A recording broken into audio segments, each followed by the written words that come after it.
Liku Gibran Raka Buming Raka menjadi cawapresnya Prabowo. Awal mulanya pihak PDI yang mengajukan Gibran ke MK agar bisa menjadi bakal calon wakil presiden. Tujuannya untuk mendampingi calon presiden dari kubu PDI itu sendiri. Tapi malah terjadi pro kontra di dalam kubu PDI. Ada yang setuju, ada yang nggak setuju.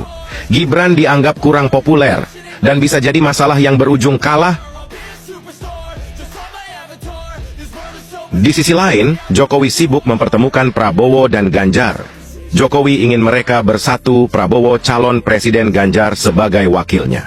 Ini pasti akan menjadi kemenangan yang mudah.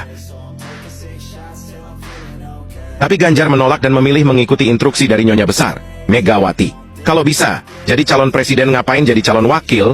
Toh PDI adalah partai besar. Pasti mudah menang, mungkin itu yang terlintas dalam pikiran Ganjar. Ganjar terlalu GR dan PID. Jokowi pun telah berdiskusi dengan Megawati agar Prabowo diduetkan dengan Ganjar. Jelas, Megawati menolak mentah-mentah. Lia masa partai yang 10 tahun menjadi presiden, tiba-tiba harus jadi wakil. Yo nggak maulah. Kita beralih ke kubu Anies. Di sini Anies sudah deal jadi calon presiden dari Partai Nasdem CS. Anies melobi Gibran untuk menjadi wakilnya. Tapi karena beda misi visi, Gibran pun menolak.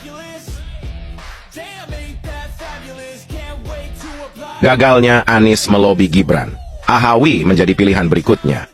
AHW dan Demokrat menerima pinangan Anies CS, tapi sayang di tengah jalan Demokrat justru dikhianati dan ditinggalkan. Surya Paloh lebih memilih Cak Imin dari PKB dengan alasan bisa mengambil suara dari NU.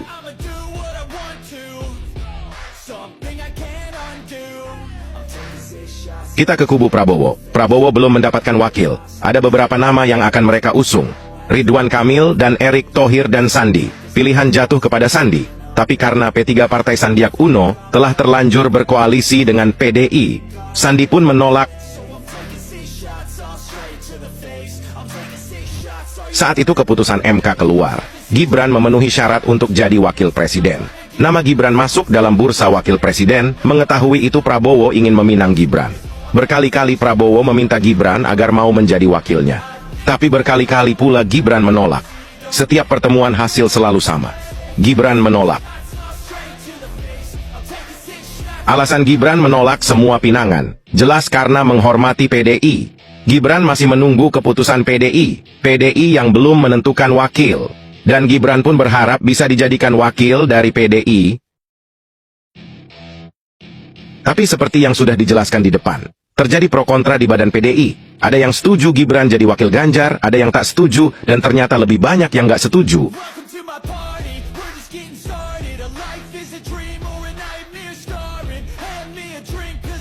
Sirna sudah harapan Gibran menjadi wakil Ganjar.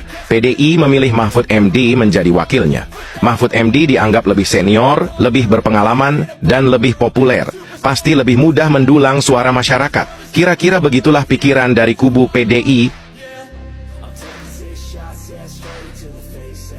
Jokowi yang mengetahui PDI memilih Mahfud MD menjadi wakil. Jokowi yang merasa ditinggalkan. Jokowi yang merasa pendapatnya tak didengarkan. Tentu sangat terkejut dan kecewa. Di sisi lain Jokowi juga tahu bahwa kubu Anies bukanlah lawan YG muda, apalagi ada Cak Imin bersama PKB-nya dan partai besar lainnya.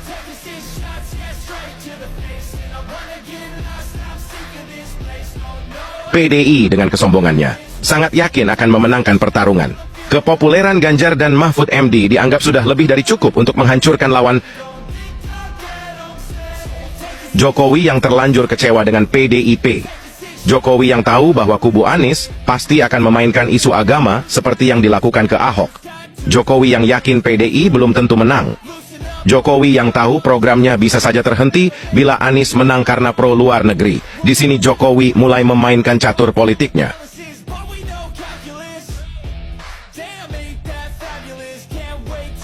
Jokowi tahu kekuatan Prabowo dalam Pilpres 2024 tidak begitu kuat.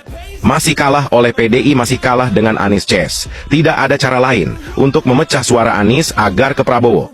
Untuk memecah suara PDL agar ke Gibran, Jokowi, masuklah Gibran menjadi wakil Prabowo. Gibran masuk dan diusung oleh Golkar. Gibran fix keluar dari PDI.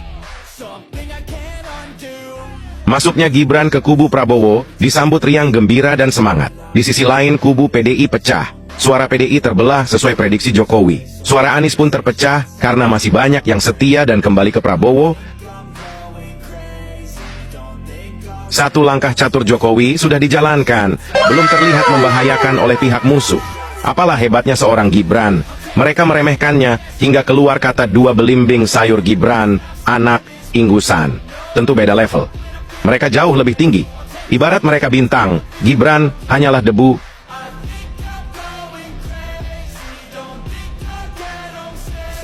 Seiring berjalannya waktu debat Capres-Cawapres berlangsung, elektabilitas dan survei Prabowo Gibran melambung tinggi, jauh meninggalkan lawan-lawannya. Disinilah musuh mulai panik. Mereka melakukan berbagai cara agar Gibran gugur menjadi wakil, menyalahkan MK dan membuat isu lainnya. Dan yang paling pedas adalah, Gibran adalah anak haram hasil dari keputusan MK.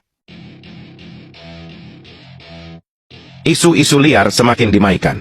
Jokowi pengkhianat PDI, Jokowi pengkhianat konstitusi, Jokowi sang dinasti politik, isu SARA disebar di mana-mana. Lalu apakah itu menurunkan elektabilitas Jokowi? Menurunkan antusias masyarakat untuk memilih Prabowo Gibran? Tentu tidak. Kredibilitas Prabowo Gibran semakin kuat. Masyarakat sudah muak jenuh dengan isu-isu seperti ini. Ganjar sudah berani menilai kerja Jokowi dengan skor 5. Mahfud MD ikut duan menyentil Gibran sebagai anak tak bermoral beretika.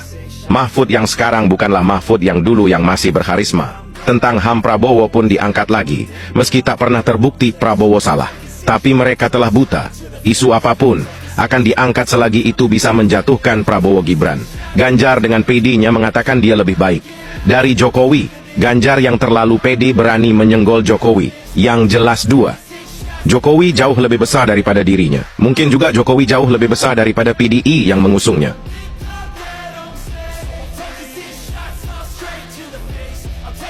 Andai kemarin Gibran menerima Anies, atau PDI menjadikan Gibran wakil, tentu keputusan MK tidak pernah disalahkan. Ibarat kata pepatah, nasi kemarin telah menjadi nasi goreng. Sudah terlambat. Kompetisi tetap harus berjalan. PDI yang lupa diri, merasa sudah sangat besar, merasa pasti menang dengan kesombongannya.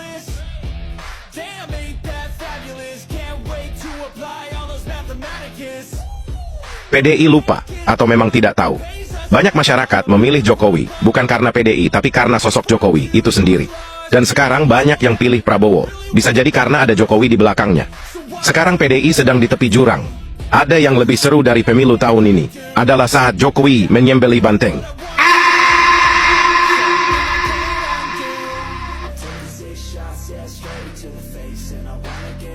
I'm sick of this place, don't know how to stop when I'm feeling this way.